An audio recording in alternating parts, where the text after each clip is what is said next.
നമസ്കാരം. എൻ്റെ ശബ്ദം നിങ്ങൾ എങ്ങനെയാണ് കേൾക്കുന്നത്? മൊബൈലിലൂടെ, കമ്പ്യൂട്ടറിലൂടെ എന്നൊക്കെയായിരിക്കും ഉത്തരം. എന്നാൽ ഞാൻ ചോദിച്ചത് അതല്ല. നിങ്ങൾ എൻ്റെ ശബ്ദം കേൾക്കാനുള്ള കാരണം എന്താണ്? എന്തുകൊണ്ടാണ് നിങ്ങൾ എൻ്റെ ശബ്ദം കേൾക്കുന്നത്? അതറിയണമെങ്കിൽ ആദ്യം നിങ്ങൾ ശബ്ദം എന്താണെന്ന് അറിയണം. ഇന്ന് ഞാൻ പറയാൻ പോകുന്നത് ശബ്ദത്തെ പറ്റിയും നമുക്ക് കേൾക്കുന്നതും കേൾക്കാൻ പറ്റാത്തതുമായ ശബ്ദങ്ങളെ പറ്റിയുമാണ്. അപ്പോൾ നേരെ വീഡിയോയിലോട്ട് പോകാം.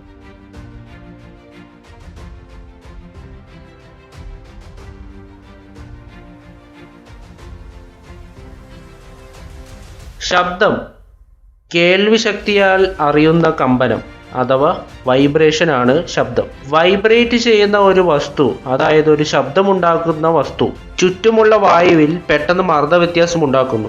ഈ ഏറ്റക്കുറച്ചിലുകൾ വായുവിലൂടെ സഞ്ചരിച്ച് നമ്മുടെ ചെവിയിലെ കർണപടം, അതായത് ഇയർ ഡ്രമ്മിൽ വൈബ്രേഷൻ ഉണ്ടാക്കുന്നു. ഈ വൈബ്രേഷൻ ഇലക്ട്രിക് സിഗ്നൽസ് ആയി തലച്ചോറിലെത്തുന്നു. തലച്ചോർ ഇതിനെ വീണ്ടും ശബ്ദമായി കൺവേർട്ട് ചെയ്ത് നമുക്ക് കേൾക്കുന്നു. കുറച്ചുകൂടെ വിശദീകരിച്ച് പറഞ്ഞാൽ, ശബ്ദം ഇയർ കനാലിലൂടെ പോയി ഇയർ ഡ്രമ്മിൽ തട്ടുന്നു. ഇയർ ഡ്രം വൈബ്രേറ്റ് ചെയ്യുന്നു. അത് കഴിഞ്ഞ് മാലസ്, ഇംഗസ്, ടാപ്പസ് എന്നിവ വൈബ്രേറ്റ് ചെയ്ത് ആ വൈബ്രേഷൻ നേരെ ഇന്നർ ഇയർ അഥവാ കോക്ലിയയിലെത്തുന്നു. കോക്ലിയയുടെ മുകൾ ഭാഗത്തായി ഓഡിറ്ററി നെർവ് എന്ന ഭാഗമുണ്ട്. ഇത് നമ്മുടെ തലച്ചോറുമായി കണക്റ്റഡ് ആണ്. ഇതിലൂടെ ഈ വൈബ്രേഷൻ ഇലക്ട്രിക് സിഗ്നൽസ് ആയി തലച്ചോറിലെത്തുന്നു. ഇങ്ങനെയാണ് നമ്മുടെ കേൾവി ശക്തി പ്രവർത്തിക്കുന്നത്. ഇത്രയും കാര്യങ്ങൾ അതിവേഗത്തിലാണ് സംഭവിക്കുന്നത്. ഇത്രയും പറഞ്ഞത് ബയോളജിയാണ്. ഇനി നമുക്ക് ഫിസിക്സിലേക്ക് വരാം. ആദ്യം എൻ്റെ മൈക്കിൻ്റെ കാര്യം എടുക്കാം. എൻ്റെ വോക്കൽ കോഡ് വൈബ്രേറ്റ് ചെയ്ത് എൻ്റെ ശബ്ദം പുറത്തേക്ക് വരുന്നു. അത് തരംഗങ്ങളായി വായുവിലൂടെ സഞ്ചരിക്കുന്നു.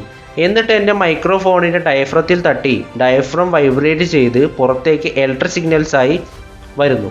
അത് നിങ്ങളുടെ ചെവികളിലേക്ക് വരുന്നു. ഇതാണ് മൈക്രോഫോണിൻ്റെ പ്രവർത്തനം. ഏതെങ്കിലും തരത്തിലുള്ള മാധ്യമം അഥവാ മീഡിയം ഉണ്ടെങ്കിൽ ശബ്ദം എന്ന പ്രതിഭാസം ഉണ്ടാവുകയുള്ളൂ. അത് വായുവാകാം, എന്തെങ്കിലും പ്രതലമാവാം. ശബ്ദത്തിന് വായുവിൽ 343 മീറ്റർ/സെക്കൻഡ് ആണ് വേഗത. വെള്ളത്തിലൂടെ ശബ്ദത്തിന് അതിവേഗം സഞ്ചരിക്കാനാകും. ഡെസിബൽ എന്ന യൂണിറ്റിലാണ് ശബ്ദം അളക്കുന്നത്.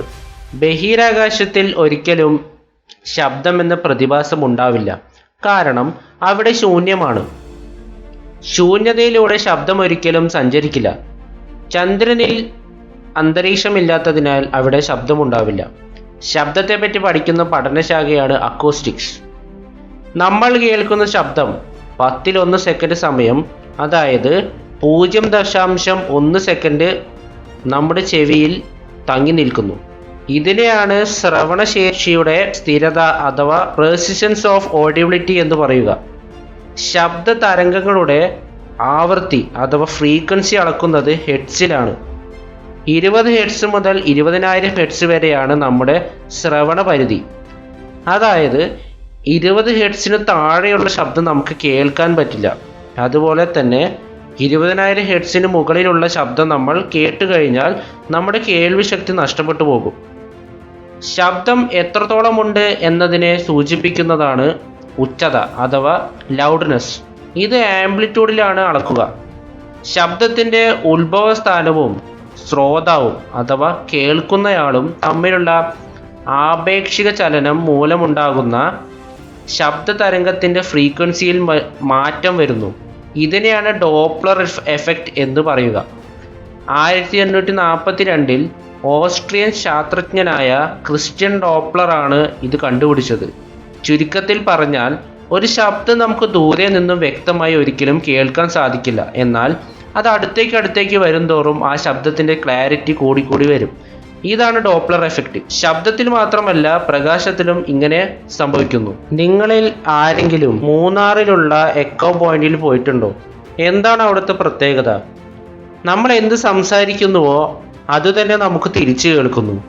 എന്താണ് അതിന് കാരണം? ഇതിനെയാണ് പ്രതിധ്വനി അഥവാ എക്കോ എന്ന് പറയുക. നമ്മളൊരു ശബ്ദം കേട്ടുകഴിഞ്ഞാൽ ആ ശബ്ദം 0.1 സെക്കൻഡ് തങ്ങി നിൽക്കുമെന്ന് ഞാൻ നേരത്തെ പറഞ്ഞിരുന്നു. എന്നാൽ ഈ ഒരു 0.1 സെക്കൻഡ് എന്ന സമയവും കഴിഞ്ഞ് നമ്മളൊരു ശബ്ദം ഏതെങ്കിലും ഒരു പ്രതലത്തിൽ തട്ടി റിഫ്ലക്റ്റ് ചെയ്ത് കേൾക്കുകയാണെങ്കിൽ അതിനെയാണ് എക്കോ എന്ന് പറയുക.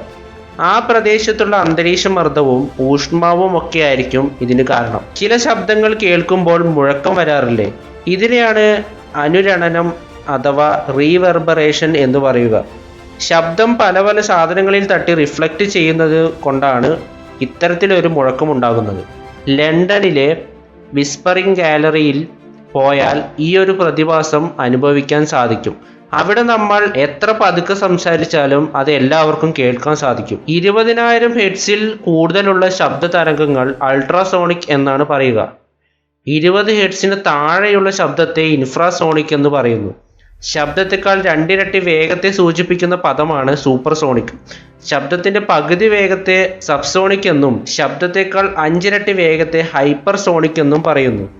വിമാനങ്ങളുടെയും മിസൈലുകളുടെയും വേഗത രേഖപ്പെടുത്താൻ ഉപയോഗിക്കുന്ന നമ്പറാണ് മാക് നമ്പർ.